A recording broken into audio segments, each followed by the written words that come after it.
It's an odd sensation experiencing changes. When you're faced with relocating to a different town after spending years in one place, or when the time comes to retire from your job following decades of dedication, or even when the moment arrives for you to be released from prison. Zoe couldn't help but feel a whirlwind of emotions about today. On one hand, she was thrilled about finally being released from prison, but on the other hand, she knew this meant her life was about to undergo a major transformation. The uncertainty of what lay ahead made her feel apprehensive. After all, over the years, the prison had become a familiar place for her, almost like a home. The thought of leaving that behind and starting anew brought with it both excitement and trepidation. Within these prison walls, Zoe had forged meaningful connections with some of the other inmates. Over time, these friendships blossomed and her fellow prisoners became like a family to her. Their shared experiences and support had helped them to cope with the challenges of incarceration, making their bonds all the more significant. Packing a suitcase wasn't necessary for Zoe. She didn't have any personal belongings to pack. Instead, she would be given back the clothes she had arrived in, the same attire she wore on the day her sentence began. This simple act of putting on her old clothes would mark the first step towards re-entering a world that had undoubtedly changed during her time behind bars. Zoe hadn't planned any special farewell with her friends to commemorate her departure. As she prepared to leave, she noticed the envious glances from some of the inmates who still had time left on their sentences. These lingering gazes served as a reminder that not everyone was fortunate enough to regain their freedom just yet. "So it's your time, huh? Wow. It really has been 10 years. I can't believe it," Zoe's cellmate remarked, her voice tinged with disbelief and a hint of sadness. "Yeah, me neither. It feels weird," Zoe replied, her own emotions wavering as the reality of her departure began to sink in. During the last 7 days, Zoe's sleep had been disrupted by the constant worry surrounding her impending release. Despite her anxiety, Zoe attempted to go about her daily routine, doing what she had done every day for the past 10 years. She hoped that by sticking to her familiar habits, she could find some semblance of comfort amid the tumultuous emotions she was experiencing. The day was bright and sunny as Zoe stepped outside of the prison, squinting as the sun's rays hit her face. A gentle breeze ruffled her hair, providing a refreshing contrast to the warmth. As she looked around, she realized that there was no one waiting for her. The only person in the whole wide world who would have eagerly awaited her release was Zoe's mother. But sadly, she had passed away the previous year, leaving Zoe to face her newfound freedom alone. Zoe had never known her father, and with her mother gone, she was truly on her own. She made her way to the bus stop, where a few people were already waiting for the bus that would take them into the city. Once the bus arrived, Zoe boarded and found a seat, positioning herself by the window. As the bus began its journey, she gazed outside, lost in thought, watching the world pass by. People outside seemed to move about freely, a stark contrast to the life Zoe had known for the past decade. She leaned her head against the window and quietly sobbed, reflecting on the 10 years that were now behind her. Those years had been filled with worry, fear, and pain that seemed to stretch on indefinitely, making her feel as though her release day would never arrive. One aspect of her life that had been left behind was her career. Zoe held a degree in nursing and had been an outstanding specialist in her field. The prison's elderly doctor had even jokingly told her, "I know it sounds silly, but I wish you could stay here a bit longer. I'm gonna have a hard time without your help, to be honest." Despite the humor, Zoe knew that her skills had made a difference during her time in prison. Now, as she ventured back into the outside world, she wondered if she could reclaim her place as a skilled professional. Although the old doctor had joked with her, Zoe didn't particularly appreciate his sense of humor. She had observed how he often treated inmates as if they were lesser beings, more like animals than people. In contrast, Zoe had always been much more caring and attentive when it came to her fellow inmates. She believed that everyone, regardless of their circumstances, deserved compassion and respect. Due to the lack of medicines within the prison, Zoe had been forced to devise her own methods for treating various ailments.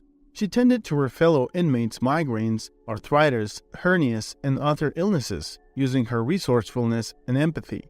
Her reputation as a skilled and compassionate healer spread, leading to long lines of people seeking her help. At times, even the prison guards approached her for advice and recommendations on treatments, acknowledging her expertise despite her circumstances. While riding the bus, Zoe's thoughts turned to her future employment prospects. She wondered who would be willing to hire an ex-convict, particularly someone with an armed robbery charge on their record.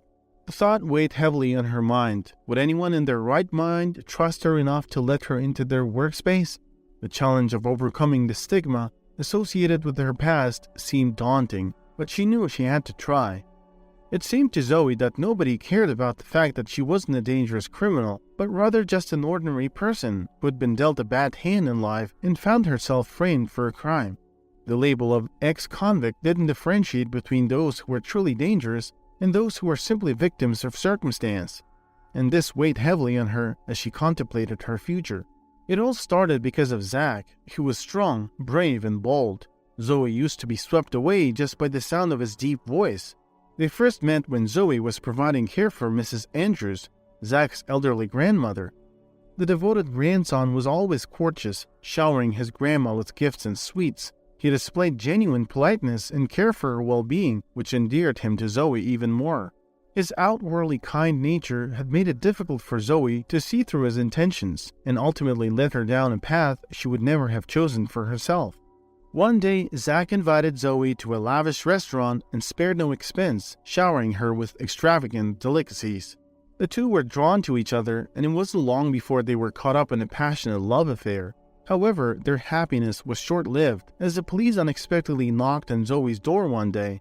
Despite the cries and screams of her distraught mother, they took Zoe away, changing the course of her life forever.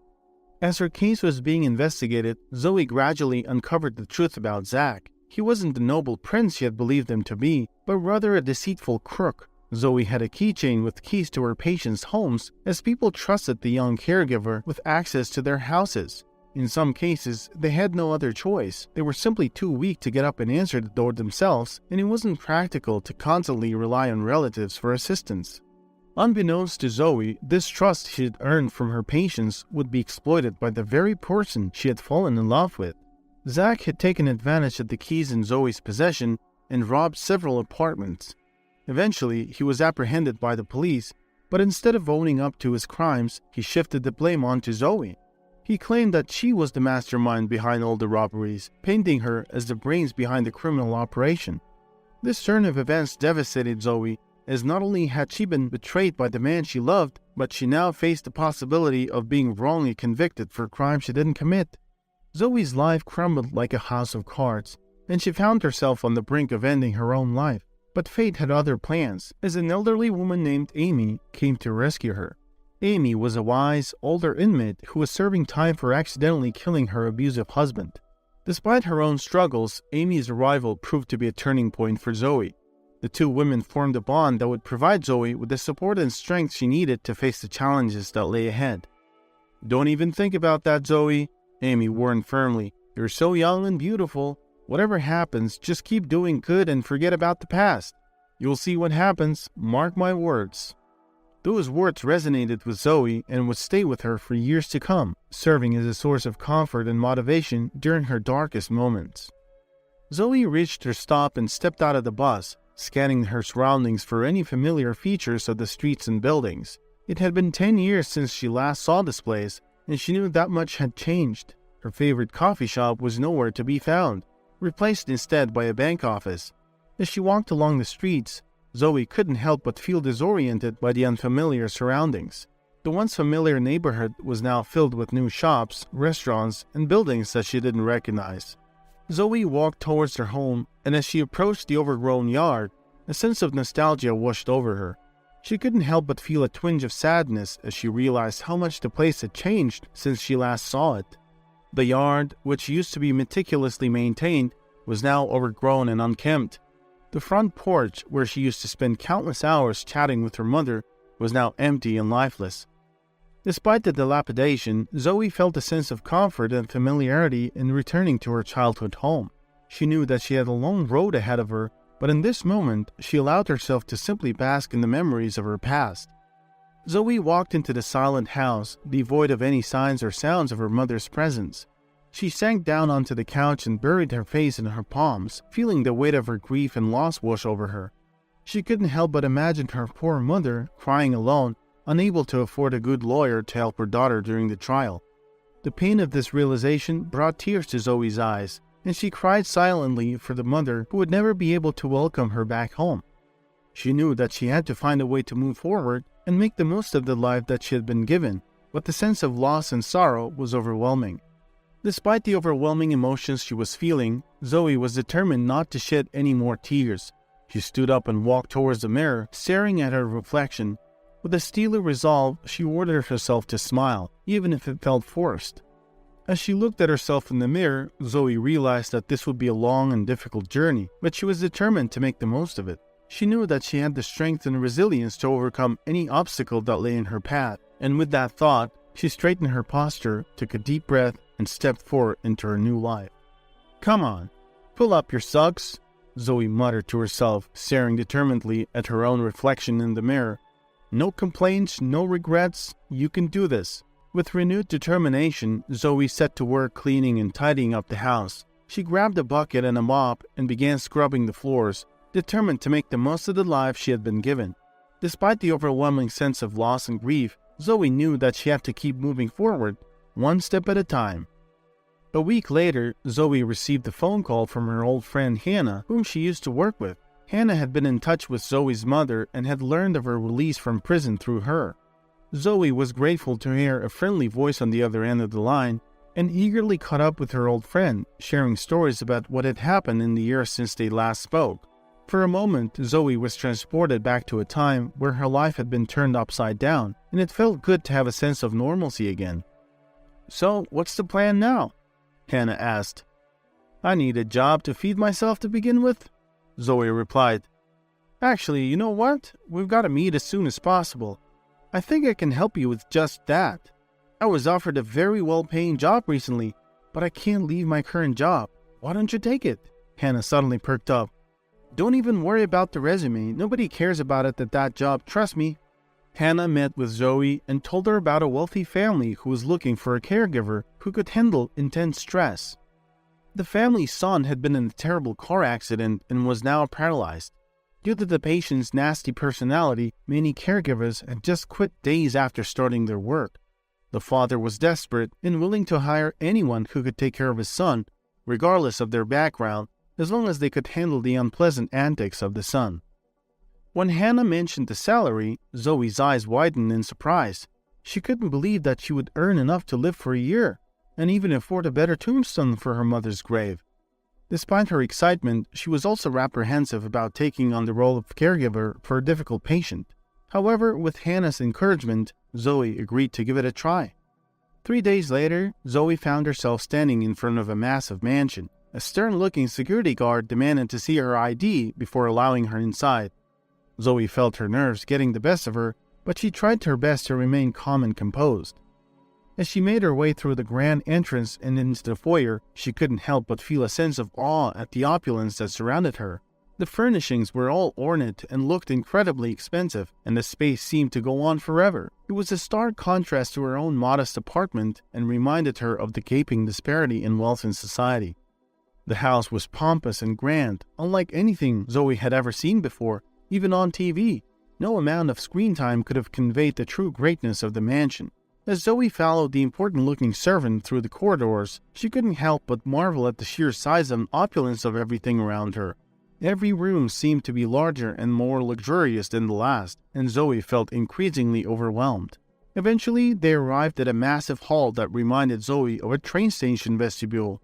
The ceiling soared so high that she felt like she was standing at the bottom of a well. Enormous chandeliers hung from the ceiling, casting a warm yellow glow across the room. The walls were lined with paintings and sculptures, and Zoe could see that every detail had been meticulously designed to convey a sense of grandeur and wealth. Zoe tried her best to appear calm and collected, even though her nerves were getting the better of her. As Zoe entered the hall, she couldn't help but notice the big oak table that dominated the center of the room. A gray-haired man was sitting at the table, and he gestured for her to take a seat across from him. Zoe approached the table and sat down, feeling the cold and intelligent eyes of the owner staring directly at her. The man was impeccably dressed, and every detail of his appearance exuded wealth and power. Zoe felt small and insignificant in his presence, but she tried her best to maintain her composure. The room was silent, except for the ticking of a large grandfather clock in the corner. Zoe felt as if she were in a movie, and this was a pivotal scene where the hero meets the villain. Finally, after what seemed like an eternity, the man spoke. His voice was low and measured, and he spoke with the authority of someone who was used to getting what he wanted. "I have a proposition for you," he said, his eyes never leaving Zoe's. "My son is a difficult patient, as I'm sure you've been told. I've gone through countless caregivers, and none of them have been able to handle his behavior. But I sense something different about you, Miss Zoe," she replied, her voice barely above a whisper. "Miss Zoe," he repeated, "I believe you have the potential to succeed where others have failed, and I'm willing to offer you a generous compensation for your services. But be warned, my son is not an easy person to deal with. My name is Frank Duncan," the man introduced himself, his voice smooth and measured. "I'm Justin's father. My son is ill, and I need someone who is patient and experienced to care for him. I want to be clear with you from the start that I don't tolerate people who get hysterical over trivial matters. If you're the type of person who makes a scene out of every little thing, then you can turn around and leave right now. I need you to be honest with me and let me know if you're up for the challenge." Zoe listened carefully to Frank's words, taking in his steely gaze and stern expression. She knew that she would need to tread carefully if she wanted to succeed in this role. Zoe nodded her head in affirmation. Relieved that she had passed Frank's initial test, he picked up his phone and dialed someone, and a few moments later, an old lady entered the hall. "Zoe, this is Mrs. Whaley, our housekeeper," Frank said, gesturing to the woman. "Mrs. Whaley, this is Zoe. She'll be taking care of Justin. Please show her everything she needs to know." Zoe noticed that Mr. Duncan's demeanor had changed, and he seemed to have lost interest in her almost immediately. She couldn't help but feel a twinge of disappointment, but she shrugged it off and focused on Mrs. Whaley, who turned out to be a sweet and tactful person. Whaley gave Zoe a warm smile, and the two of them began to chat as they walked through the mansion. Mrs. Whaley showed Zoe the various rooms she would need to use, including the kitchen, laundry room, and Justin's bedroom. She gave Zoe detailed instructions on how to care for Justin and warned her about some of his more difficult behaviors. "He can be quite stubborn at times," Mrs. Whaley confided in a low voice, "but he's a good boy at heart. He just needs someone who is patient and caring to look after him." Zoe listened intently to Mrs. Whaley's advice, grateful for the insider knowledge. Finally, she led Zoe to the room where she would be staying. The room was small but cozy, with a comfortable-looking bed and a window that overlooked the garden. Zoe felt a sense of relief as she looked around the room, grateful for a space to call her own in this massive mansion. "Is there anything else you need, dear?" Mrs. Whaley asked, her eyes twinkling with kindness. Zoe shook her head, feeling a sense of gratitude towards the older woman. "Nope, this is perfect. Thank you so much for showing me around, Mrs. Whaley. I really appreciate it." Mrs. Whaley smiled warmly at Zoe, patting her hand affectionately. "You're welcome, dear. We're all here to support you in any way we can. Now, let's get you settled in, shall we? You can take a shower, wear the uniform, and start your work. Call me when you're ready. I will introduce you to Justin. You'll find everything you need in that closet." "Great," Zoe replied, feeling grateful for Mrs. Whaley's help. "Thank you again for everything." Mrs. Whaley gave Zoe one last smile before departing, leaving Zoe alone in the room. Zoe took a good look around the room, feeling a sense of relief that she had a private space to call her own. She was grateful for the spaciousness and brightness of the room, which helped to alleviate some of her initial nerves. As she inspected the room, Zoe noticed that there was a bathroom and a toilet attached to the room, which made things even more convenient for her. She saw a uniform hanging in the closet, and she immediately changed into it, feeling a sense of professionalism wash over her. She knew that this was a serious job, and she wanted to make sure that she was dressed appropriately. Zoe also took note of the medical room located just across from her new residence. She peeked inside and was amazed to see the latest medical tools and equipment laid out in neat rows. She knew that she would need to be well prepared to handle any medical emergencies that might arise, and she felt grateful that the resources were so easily accessible. Feeling fresh and ready to start her new job, Zoe took a shower and got dressed in her uniform. She felt nervous but determined to do her best as she prepared to meet Justin for the first time. She took a deep breath and called Mrs. Whaley to let her know that she was ready. Later that evening, Mrs. Whaley led Zoe to the living room, which looked more like a throne room than a typical living space. The ceilings were high and the furnishings were ornate and luxurious. Zoe felt a twinge of nervousness as she followed Mrs. Whaley into the room. Sitting on a plush sofa was a beautiful woman who Zoe recognized as Mrs. Cassandra Duncan, Frank's wife. Despite her high status, Mrs. Duncan looked young and fresh, and she appeared to be at ease in the opulent surroundings. To Zoe's surprise, Mrs. Duncan greeted her warmly, and they quickly established a rapport. "Welcome, Zoe. It's so nice to finally meet you," Mrs. Duncan said, extending her hand. "I hope you're settling in well." Zoe felt a sense of relief at Mrs. Duncan's friendly demeanor. "Thank you, Mrs. Duncan. Yes, everything is going well so far." They chatted for a while, discussing everything from Justin's condition to Zoe's own background and interests.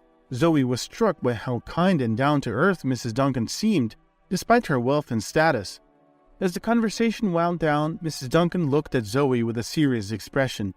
"I want you to know that we're counting on you, Zoe. Justin is a very difficult patient, and we've been through many caregivers before you. We're putting our trust in you, and we expect you to do your best for him." Zoe nodded her head in understanding, feeling a sense of responsibility settling on her shoulders. "Zoe, don't be scared, all right?" Mrs. Duncan said, her eyes full of kindness. "I know you've probably heard a lot about Justin, but he's not a monster. He's a bit spoiled and the accident changed him a lot, but deep down, he's a good person. I haven't been paying attention to his antics, but I know he can be difficult to handle. As a stepmother, Justin can't stand me, but I hope you'll be able to establish a good relationship with him." Zoe listened to Mrs. Duncan's words, feeling a sense of reassurance wash over her. She knew that this job would be tough, but it was comforting to hear that Justin wasn't the monster that some had made him out to be. "I'll do my best, Mrs. Duncan," Zoe replied, determined to make a good impression. "Thank you for your advice and support. Call me Cassandra," Mrs. Duncan said, smiling warmly. "We're all in this together, Zoe. And remember, if you ever need anything, just let me know." Cassandra smiled charmingly, her warm expression contrasting with the coldness in Justin's gaze. As Zoe entered the room, she took a moment to observe him. He looked a lot like his father, with the same sharp features and piercing eyes. Justin was sitting in an armchair, staring into the crackling fire in the fireplace. He didn't acknowledge Zoe's presence or reply to her greetings. Undeterred, Zoe confidently walked up to Justin, determined to make a connection with him. She stood in front of him, waiting for him to acknowledge her. When he continued to ignore her, Zoe took a deep breath and spoke. "Hello, Justin. My name is Zoe. I'm going to be your caregiver from now on. I'm here to help you in any way that I can." Justin remained silent, his gaze fixed on the fire. Zoe waited patiently, not wanting to push too hard too soon. She took in her surroundings, noting the rich furnishings and artwork that adorned the room. She wondered what it must be like to live in such luxury. Finally, after what seemed like an eternity, Justin turned his head to look at her. His gaze was cold and piercing, and Zoe felt a shiver run down her spine, but she held his stare, refusing to back down. After a moment, Justin spoke in a low, gravely voice. "I don't need your help," he said flatly. "I can take care of myself." Zoe felt a twinge of frustration at his stubbornness, but she remained calm and professional. "I understand that you're used to being independent, Justin," she replied evenly. "But I'm here to make things easier for you. I can help you with anything you need, whether it's getting dressed or preparing a meal. I'm here to support you, not take away your independence." "You need to come with me for an inspection," Zoe said, trying to keep her tone neutral. "Who are you to tell me to follow you?" Justin roared back, his tone angry and confrontational. Zoe felt her patience beginning to wear thin, but she knew that she needed to remain calm and professional. She quietly walked around the wheelchair and gently began pushing it towards the medical room, ignoring Justin's angry outburst. At that moment, a stream of expletives rained down on Zoe, but she was not easily intimidated. As someone who had spent time in prison, she was no stranger to being on the receiving end of verbal abuse. Zoe pushed the wheelchair towards the medical room, ignoring Justin's screams and threats. She knew that this was part of the job, and she tried not to take his outbursts personally. Despite his antics, Zoe calmly inspected Justin in the medical room, checking his vital signs and assessing his overall condition. The accident had left him with severe injuries, but his arms still moved and his reflexes were intact. It wasn't the worst case that Zoe had seen, and she felt a sense of relief that he was not completely paralyzed. As Zoe settled back into her room, her thoughts turned to Justin and the challenges that lay ahead. She knew that she needed to come up with a plan to help him, something that would improve his physical condition and also help him to trust her. As she pondered her options, a memory from her time in prison came to mind. She had developed a unique physical therapy technique that had helped many of her fellow inmates to recover from injuries and illnesses. It was a combination of yoga, massage, and strength training, and it had proven to be very effective. Zoe wondered if this technique would help Justin as well. She knew that it was a long shot, but she was willing to try anything that might help him to heal and recover. The next day, she approached Justin with her idea, explaining the basic principles of her technique and how it had helped others in the past. "Justin, why don't we try the special massage and exercise routine? I think it'll be very helpful for you in combination with the medicine you're taking," Zoe suggested. "Go away," was Justin's response, but Zoe didn't back down. She rolled up his sleeves and gave him a tranquilizer to help him relax. Life in the mansion continued, with Mr. and Mrs. Duncan mostly away from home, and the housekeeper, Mrs. Whaley, quietly doing her job without asking too many questions. Zoe had a quiet and calm life in the large castle, but Justin kept her busy with his needs and tantrums. Despite Justin's attempts to humiliate her, Zoe remained calm and professional. She would clean up after him when he threw things and continue with her work even when he insulted her. But one day, after he spit in her face during a reflex check, Zoe stood upright and addressed Justin in a quiet but firm voice. "Mr. Duncan, I envy your boldness. I am an ex-convict, by the way. Are you really not scared?" To her surprise, Justin looked at her with renewed interest, and for the first time, he seemed to see her as more than just his caregiver. He asked her what she had done, and Zoe proudly replied, "Murder and dismemberment." After that conversation, Justin stopped spitting and insulting Zoe. He seemed to have a newfound respect for her, and he allowed her to continue with her procedures without any more disruptions. Zoe felt a sense of satisfaction that she had been able to break through to Justin, and she knew that their relationship had taken a new turn. Days passed, and a month later, Zoe was summoned to meet with Mr. Duncan. "What have you decided? Staying?" Frank asked. "Until I'm done with my course?" "Yes," Zoe replied. "Good job. You remind me of John Dark.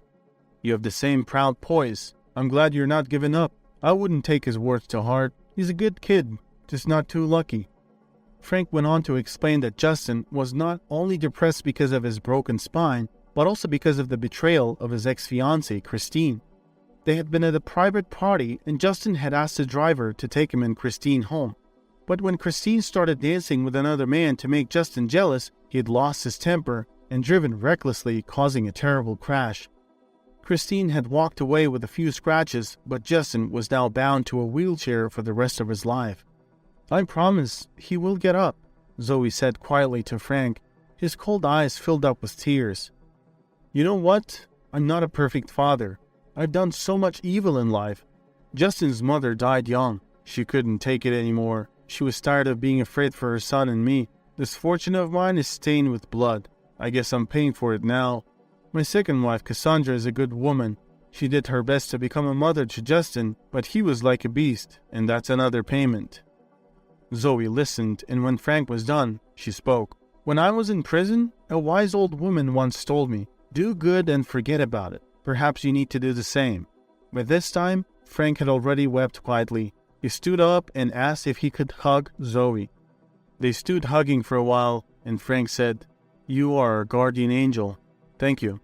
Once, Zoe asked for some time off. The anniversary of her mother's passing was approaching, and she still had to put a tombstone on her grave. Zoe thought she could handle everything in 3 days. Frank agreed, and Zoe left. She finished everything in the city. The cross on her mother's grave looked beautiful and sturdy. She planted some flowers and ordered an elegant fence. The master said it would be ready by Whitsunday. When she returned to the mansion, she found Cassandra upset. It was clear that she had cried a lot. She was standing dressed to leave and leaning on a suitcase with wheels. "I have to say goodbye to you, Zoe. Justin slandered me and told Frank that I had been cheating on him multiple times. Frank didn't even want to hear what I had to say." Zoe, mad at what Justin did, stormed into his room infuriated. She walked up to him. and slapped him across the face as hard as she could. "Rascal, if she leaves, I'm leaving too. You can keep feeling sorry for yourself and your miserable fate." Justin didn't expect that coming. Angry, he screamed, "I don't care. I will keep feeling sorry for myself. We'll figure it out with Dad. Did you have some good time off? It must have been fun partying when you're getting paid this much, huh? You're all the same. Can be bought and sold."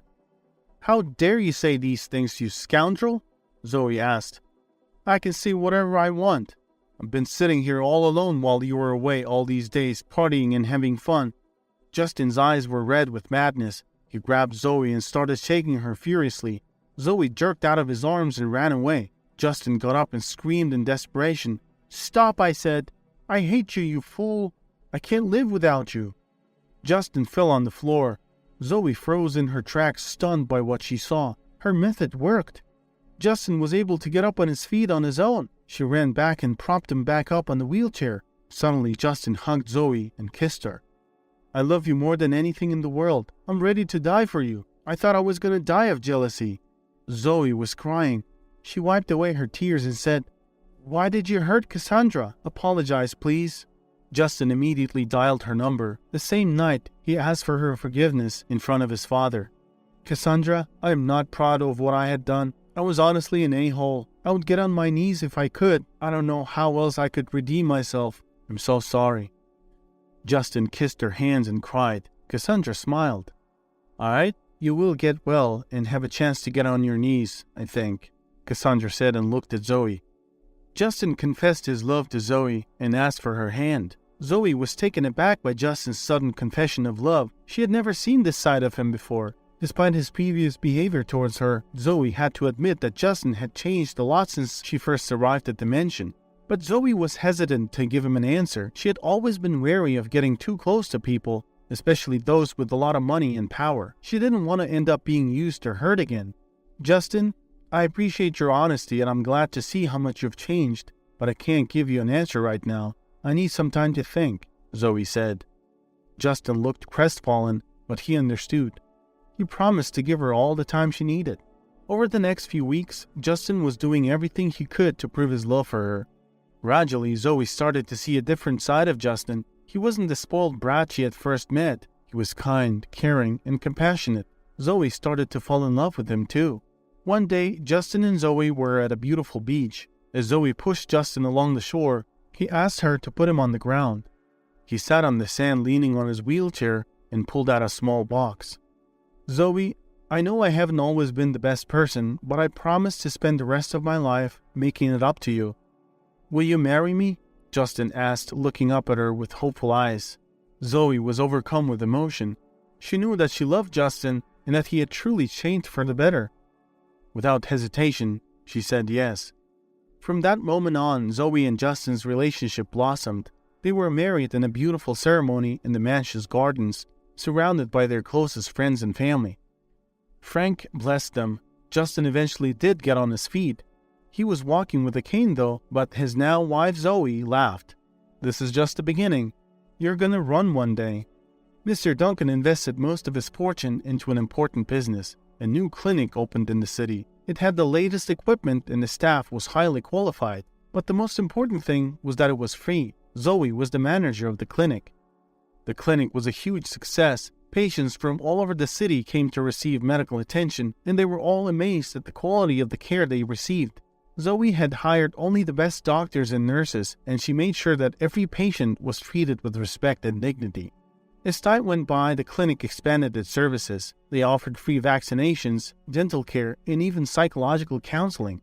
The clinic became a beacon of hope for the less fortunate members of the community, and Zoe was very proud of what she had accomplished.